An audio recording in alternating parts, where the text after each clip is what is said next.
So we're going to keep the conversation going about pattern. We have a very special guest in the room today. The man that will be standing up on the stage, the guy that created this incredible kayak. It wasn't me, by the way, if you guys were wondering. One of the most interesting creatives, makers, humblest guy. He won't tell you all of this, but I will. Constantly doing cool stuff. Somebody that's really awesome to have in the community, and he's so for the community in so many ways. It's my pleasure and honor in welcoming Andrew Szeto to the stage. There we go. What's up? Guess it's time, eh? It's in the boat. Make sure I don't forget that. Where's the skateboard? No, dude, it's too gnarly. There you go. Oh, it's just like that. It's just like that. That's how it goes. Dude. Here we go. They're yours. We gotta take a deep breath. Marwan said I needed to do that, and it's gonna help. So yeah, Andrew, here I am. Okay, thanks. It's gonna be slightly awkward, but it'll be good, I think. Okay, so yeah, pattern. So what better way to start talking about pattern than to maybe look at the definition of it? I found the one from Wikipedia, which is like, a pattern is a regularity in the world, in human-made designs, in abstract ideas, and as such, elements of patterns repeat themselves in a predictable manner. And so I believe I'm up here probably because I make things like this. Things like nightstands with Louis cube patterns, paddles with chevrons. I've done an Eames chair. And what you're seeing are like skateboards in a I should have probably brought a skateboard. You were right, Marwan. But skateboards are made with 7 plies of maple. Oftentimes they'll have colors in the various plies. They're dyed. And so I'm able to kind of deconstruct them after the life of a skateboard and able to glue them up together and make various products out of it. So, yeah. But I did want to discuss something else. To me, when Marwan mentioned, oh, let's do pattern, I'm like, okay. To me, pattern being regularities in the world, in human-made designs or abstract ideas, when I think of pattern, I actually think about societal norms, like school, K to 12, where we're basically given a curriculum that may or may not make sense for us, you know, and then we're forced to take these standardized tests that we may or may not succeed at, which determine what our lives become, right? And so, you know, even, check out her typing, by the way. It's just so awkward. What is she actually typing? But yeah, so it's like, these are the kind of patterns that came to mind, frankly, and I don't know if they're necessarily beneficial for us. And more so, when you kind of think about your life as a whole, I want to say that if you just kind of go with societal norms, go with what's prescribed to you, I think the opportunity costs of not looking outside of that is super detrimental. It's just, you know, potentially a life that's, you know, that's just not as fulfilling as it could be, I suppose. So to a certain degree, and you might want to shield the kids' eyes for this one. Wait, wrong button. Maybe screw patterns, because yeah. And so, yeah, who is this guy even in front of y'all telling you to screw patterns or whatever? My name's Andrew. I'm like a 38-year-old dude here in Ottawa. And skateboarding, I'm a skateboarder. It's a common thread that kind of links everything that I'm about, honestly, and you'll kind of hear about that throughout this presentation. And then alongside that, I like to tinker and build things. That's, again, probably why I'm up here, but yeah, making things with skateboards. This is all footage from the Ottawa City Woodshop. Mike Grigoriev, original founder, right here. Also, person who started CreativeMornings in Ottawa. Yeah, he started this facility and I was kind of able to go there and tinker and create my craft and stuff. So super grateful for that man right there.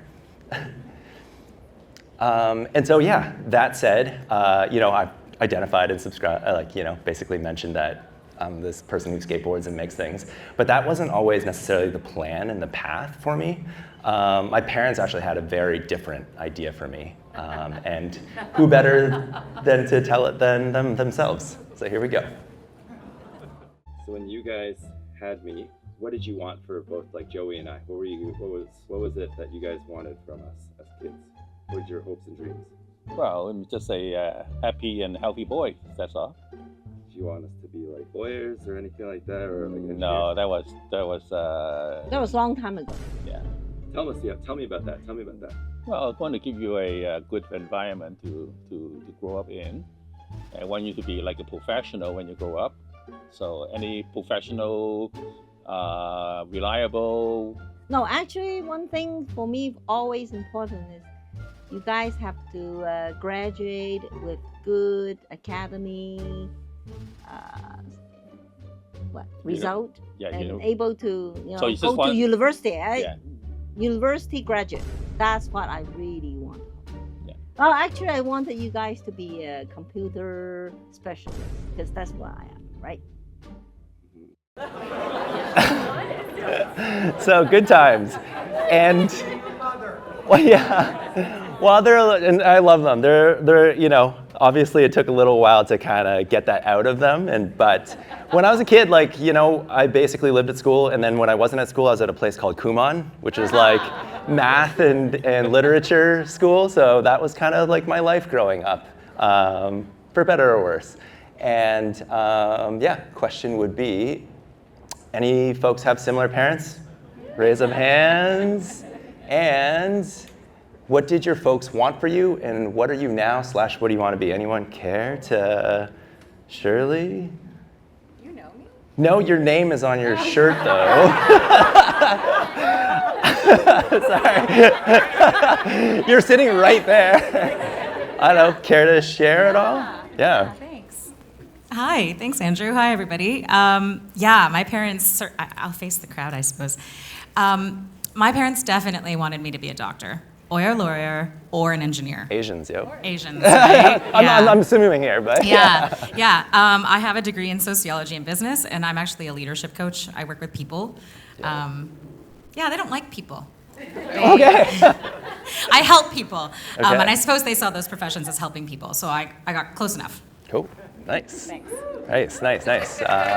Anyone else? They'll have to be good enough. So this is super embarrassing, maybe a little bit. But I did check that box, I guess. And I ended up with 2 engineering degrees, probably 1 too many, actually 2 too many probably. But it was a good time, good enough time. And I ended up working as a Coast Guard engineer for 6-7 years. And look very different now, I guess. But it was interesting. I was able to check the box, but to a certain degree, it wasn't the most fulfilling, I want to say, maybe in life. And we'll kind of get to why that was, I suppose, through this. Things took a change, and things were certainly very different for me when we moved to the state of California. My mom, being a computer specialist that she was, we ended up moving to Santa Rosa, town in California, because of the tech boom. And because she was an Algonquin computer technologist graduate, she was going up against Stanford and Berkeley grads, and she was there. She would basically put in 12 to 15-hour days at the office, and I would basically barely ever see her. And when we first moved there, the one thing that really caught my eye was that we were driving past this one parking lot, and there were just 100 kids. It was wild. I was like, what is going on? They had these boards stacked up, and they were jumping them, but they were jumping them with boards attached to their feet. And me being a Canada, Ottawa kid, rolling into town for the first time ever, I was like, what the heck is this? It just immediately caught my fascination and my eye, and I knew I had to kind of slowly be a part of this. So my grades, I was always still a nerd, and I was always kind of still able to fulfill kind of my grades and stuff. And so my mom, maybe feeling kind of bad, she didn't really want us to have skateboards, but I was like, yo, you're never around, you might as well get us this thing. I convinced her, and we got a board, and it was pretty much kind of to a certain degree game over from there. I've just been on a board ever since, and a whole bunch of skateboarders are back there, I see, and so Yeah, it's like a part of my family. And up here on the screen also is a photo from a contest that my friends Jordan Bell, Sterling Healy, and I run in Wakefield. It's called the Wakefield Summer Slamma. And yeah, it's just an event that we've created to kind of foster that vibe and just like keep the whole community going, and just kind of gives me feelings back to when I was like a young kid just stumbling upon skateboarding for the first time. And yeah, super fun. So that said, yeah, skateboarding. Skateboarding is difficult. Here's me trying a trick that I did 13 years ago. And so when you approach skateboarding, it's like you have no idea what you're actually doing. And you go at this thing, flipping your board at it, hoping that you'll maybe land on it and hoping that you'll maybe roll away. But from start to somewhat finish, you're gonna land on your ass and you're gonna kind of flop all over the place. And that's just kind of like life. Like that's what skateboarding, frankly, kind of taught me. And I was kind of, able to kind of move through just like, understanding failure and embracing it, frankly. And yeah, little Chun-Li, my favorite Street Fighter character. And yeah, so that was actually me redoing a trick that I did 13 years ago.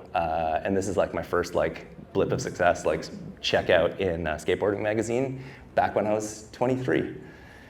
And so yeah, it's fun to redo that. And so this is like a little video part that I had. Aaron Kai in the back there probably filmed like half of this. But why it's kind of interesting and important is that some of this footage is here from Hong Kong. When you approach even like an environment, a different place, there's something called an NBD, or like a never been done before. And like it's interesting. It forces you to be creative because you have to do something that no one's ever done before. You have to approach it with a trick that no one's ever seen before either. And so skateboarding kind of forced a lot of creativity, and it was super fun. And I really am happy I pursued it. So from there, a big part of skateboarding is kind of like media focused. Like frankly, to be in magazines and to have sponsors and stuff, you need to have media that's kind of out there. And so me being not actually that great of a skateboarder, I kind of got injured a lot.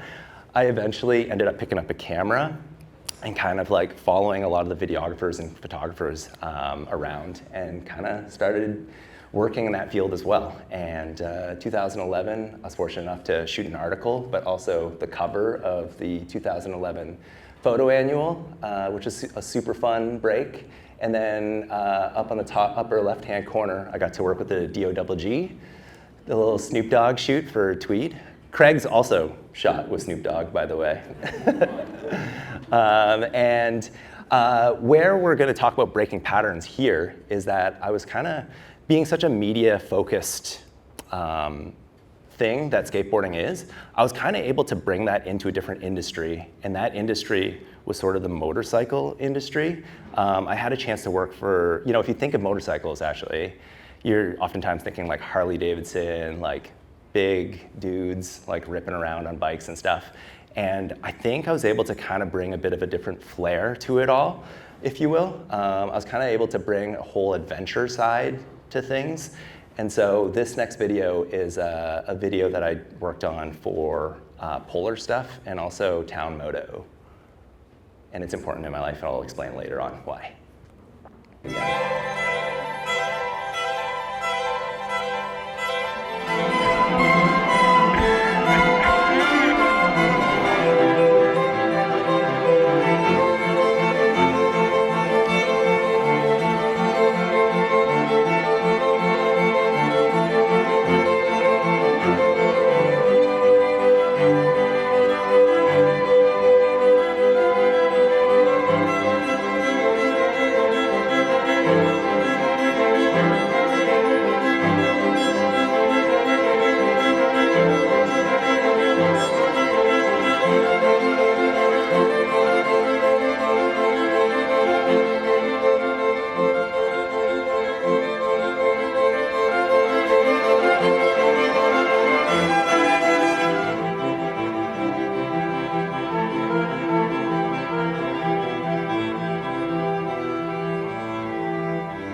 Yeah, so that is just like a little cliff notes of that particular video.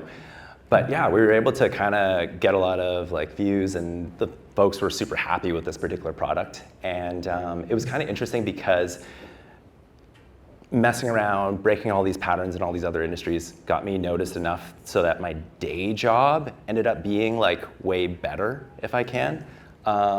In a scene not dissimilar from the left-hand side here, I was basically asked if, like the head of the Coast Guard at the time, I was an engineer there, he eventually ended up asking if I could help tell the story for the Coast Guard. And yeah, I was like mega stoked because I was just like, this is a dream come true. And so yeah, to a certain degree, breaking patterns and trying different things in my youth eventually ended up leading me to a much better life even at my day job. And you know, I'm currently, there's a handful of my team in the crowd right now. And yeah, we have, I want to say we're second to none in the government, and we just have a blast there doing what we do. And so yeah, really fortunate for all y'all.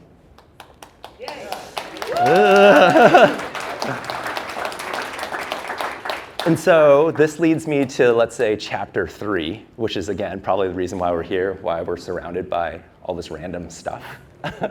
And that's like skateboarding, oh, well, skateboards. So after sort of skateboarding and photography, being injured a lot, and also just not necessarily using my hands a lot, I really want to tinker and mess around with building things. And that's where the Ottawa City Woodshop came into play, and that's where also just I wanted to embrace my history, or like, you know, the product that I've been using all along. And so skateboards, when you look at the skateboarding market size, and this is for like skateboard decks themselves, what I use in my goods here, the market size is usually about $3.22 billion. And when you divide that by 80, which is on the high side, it's usually about $50 a deck. It comes out to 40.25 million skateboards that are made every year. When I first started making things with skateboards, about 7 years ago, there was like a handful of us making things, and now there's like 2 handfuls of us making things. So it's a resource that's underutilized, which I'm grateful to be like recycling and upcycling into various products. So I'll kind of allude to some of the things I've brought today. But yeah, one of the first things I started making, again at the Ottawa City Woodshop with Matt Wallace, was up on the upper left-hand corner here. There's these skateboard ties that I put into a bench, and they just really made the bench pop in color. And yeah, just my first foray into just like using wood and touching wood and just like putting it in a product and seeing it pop. I don't know, my eyes just kind of blew up.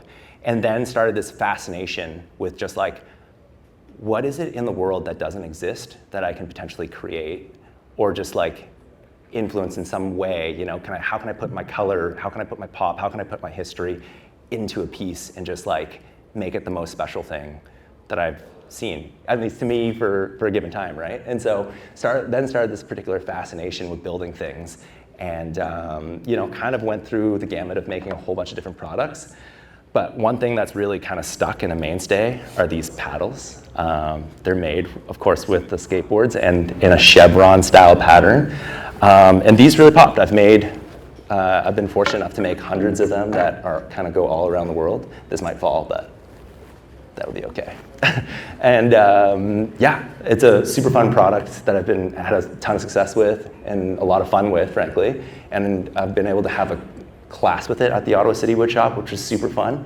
And then from there, it's like, honestly, it's just like, it's always been like, what can I kind of go and create next, you know? And so much so that I've had the fortune to kind of create like a cabin and stuff in the woods. And yeah, just mega fun to be able to continue pushing my limits and, you know, pushing my imagination, if you will. I left the clicker over there.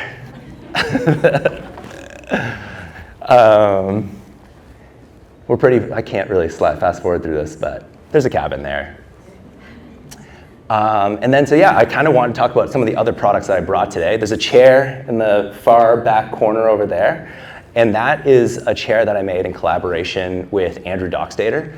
And Andrew, he's here, here's videos of us building this together.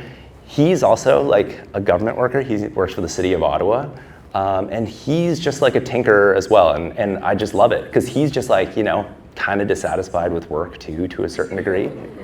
And I don't know, in his head, he just started like doodling and wanting to make, he was passionate about design and just started, with all these various renditions of an idea of a chair, and eventually landed on this particular design. I want to shout him out because that particular design has gone mega viral. It's been seen tens of millions of times, and it's been recreated thousands of times. And it's just like such an incredible Ottawa story. And I was fortunate enough to, just kind of try and make my own rendition of it. And yeah, it's kind of back there, and you can sit on it and hopefully not fall. And then the other thing that I brought with me is this kayak made with skateboards. Maybe I should try and show it off a bit. That's actually too sketchy. Y'all can come up and take a look at it later on and stuff. But the top of it is with skateboards, and this is, to me, is like a full circle sort of moment, because I made this kayak with recycled skateboards, documented it all, and then brought it to basically a spot to skateboard that you could only access via boat. And this is the bridge just in the glebe there. There's no cops in the audience, right? But basically, I went and skated this bridge. Sarah D is actually here. She was responsible for a lot of the filming. Thank you. And yeah, basically tried to land a kickflip. I was scared, super scared, honestly, when I was up there. All my senses went out the door. And we'll kind of take a look at a couple sketchy attempts here. Boards almost flying off. And yeah, pretty much a rough go. But eventually,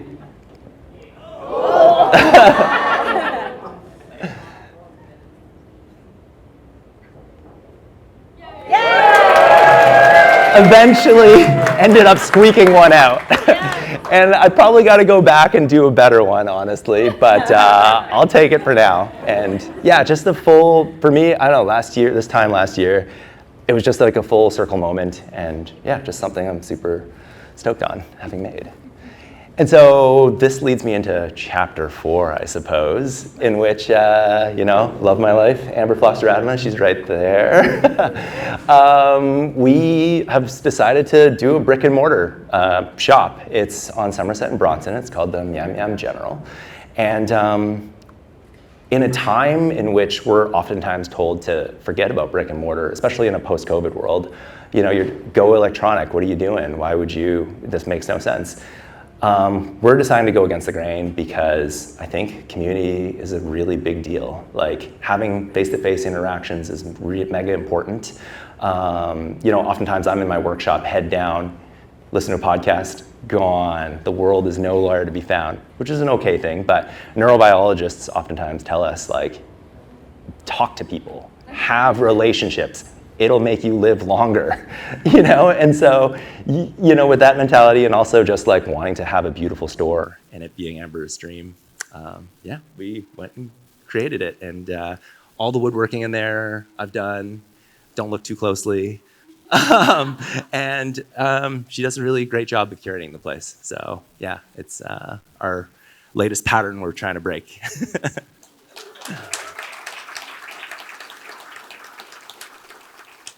That said, there are so many incredible people. These are just some of them. There's a lot of y'all in the crowd, I see. So I mentioned Andrew with the chair. He's done incredible things. Also in a similar crew, Emma Warhun. She's incredible. Has done a lot of work with Adobe of late. And she made this Apple Watch that's embedded in a Tamagotchi that works. And the things that come out of her brain are pretty insane. And it's just like super fun to watch. Her partner, Victor Dimitrov, is hands down the best videographer in Ottawa, in my opinion. And no slight on you, Craig. No, but he's awesome, and no slight on any videographer in here. But he's just like the stuff that's coming out of his brain, and the way he presents it is second to none. Unfortunately, or fortunately, he just got poached by a Pokemon card trading company in Los Angeles, and he's out there working away. And one of my best friends, Captain Thomas Peidelhauser, he's a co-founder of Burling, an incredible artist. Him and I have traveled the world, and he also got poached to LA, so he's not here to celebrate with us. But he's a production designer at Netflix, and he's currently working on their newest Willy Wonka animation, and he's like basically in charge of animation now, so he's incredible. And I don't know, like literally there's so many incredible, we have Regine, we got Victoire, we got Francis Planet Coffee, we got Scott, who's doing his thing with jazz, and just so many incredible people in this crowd as well. So there's so much to celebrate, and I don't know, maybe we should try something. Let's, okay, we'll try this. So let's all take a collective deep breath, just in, and we're gonna close our eyes. And we're like 95 at the moment. Like we're just gonna pretend we're 95. And life has gone all right. But is there something that we've maybe always wanted to try? But maybe we can't now because we're a little more immobile, maybe because we had a family life that was super tumultuous maybe. And is there maybe a sense of regret in having not done that? Let that sit for a second. A deep breath in, and we're all gonna open our eyes. We're not 95 anymore, and we can probably go and get it, hopefully, And so, yeah, go out there, break some patterns, have some fun. Love you all. Is it okay? Thank you. That was so dope. That was okay? That was incredible. Okay. Thank you. That was so amazing. Szeto, you're the best of us creatively, because you go for it. You go for it, you make it happen, you have an idea, you put it down on paper, and you bring it to life. You don't overthink it. Maybe you do. I do overthink Maybe it. you do. I definitely overthink it. Maybe you do. Well, it's a short amount of time, it seems like, and it's so wonderful to see, and we're so privileged to have somebody like you in the community making amazing things happen, creating community while you do it, and everywhere you go. So thank you for all you do. And appreciate all your beautiful work. Yeah, give it up. Give it up. We do have time for questions. Okay. We'll hit the next Oh, slide. it's actually my parents on the next Oh, slide. yeah. Okay, well, I guess this is like a follow-up to what they were saying earlier. Some of the stuff that I make, how does it make you guys feel like that? Yeah, it's good. Proud. Yeah, We're proud of you. we want to show them off to people too. Yeah, we show it off. Yeah. Like the table we have, everybody come to our house, we show it to everybody. And So you're doing okay. So we You don't like have to it? worry about it. We don't have to worry about you. That's the No. main thing, right? we're proud of it, right? Yeah. Okay, cool. It was good. Even eventually, the people who didn't have things, kind of going your way, they'll eventually kind of come around and stuff. So, yeah. Just the most dad answer. Yeah. You're proud? Yeah. Proud Asian father. Yeah. No, you're okay. So we have time for 3 questions. If you'd like to put up your hand, I'll run around, bring you a mic. Shirley? Oh no, Shirley's back. Yeah, I'm playing. Mar knows I always have questions now. Big fan. I love your take on patterns and your perspective on breaking patterns. And yet we love patterns, and we love patterns in nature, and we love patterns in art, clearly. I would just love to hear about patterns that you like and patterns you don't want to break, whether they be artistic visual patterns or behavioral patterns that maybe you think don't need breaking. Yeah. So, I kind of call this macro patterns maybe, but there's also things like micro patterns that I was thinking about a lot when I was creating this. Folks like James Clear, who do atomic habits, being able to identify with something and then creating micro habits around so one thing is being a French speaker. I am calling myself a French speaker, even though I'm pretty shit at it, honestly. But like, I put it, like, I'm doing Duolingo every morning, and to most Francophones, don't come at me after this. To most Francophones, I usually just like, I'll start and I'll give it a shot. And once they start coming at me with more than like 7 words, I'll go, yeah, so we're gonna maybe switch to English now, but micro patterns are so important. Being able to identify with what it is you wanna maybe become, and then setting up the small things in your life and the attitudes that are gonna propel you into that. Those are way different, and I call those micro patterns not to be broken per se. Yeah. Yeah. Thank you so much. Just an amazing presentation. I'm very intrigued, and maybe a question for the crowd in a way, I'm going to ask it, is to enable all of this artistic work, you also have some very significant underlying capabilities, the engineering, a job that fuels it. So for people who are trying to figure out how do I pay the daily bills, but also fuel my artistic design, I'm just wondering how you kind of traverse that, and do you have any kind of tips or hints for people about what do you do as kind of the baseline to enable the creative? Do you go full creative, or do you kind of have a blend of the two? So I'll give my take if anyone else, because you were saying to the crowd too. My first take would be work backwards, maybe look at some of like the bigger goals you want in life, and what am I gonna be able to do to unlock resources to hopefully be able to do that. Like for me, like kind of being able to create a cabin was always a big one. Like, how do I buy land? This is impossible. And it's a little more impossible than it is now than it was when I actually got like the land to build my A-frame on. But being able to look at the bigger picture, like having that in mind, understanding maybe the steps and taking the approach to look at the steps and the resources required, you then have a picture as to how we can set up our foundation to be able to achieve that a little later on. And so, I mean, that's like a big thing. That's very general, I want to say, but like, like I know I need to have this much money for this project. I'm gonna have to like find a job and save this much for it. It's easier said than done, but certainly like with that and like a laser focus, creating some micro habits to be like, okay, there's kids in the crowd. I'm gonna go at this 1,000% in this way, and hopefully it'll produce results.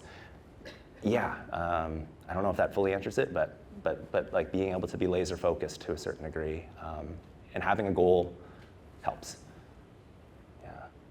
Any last question? Uh-oh. Nah, dog.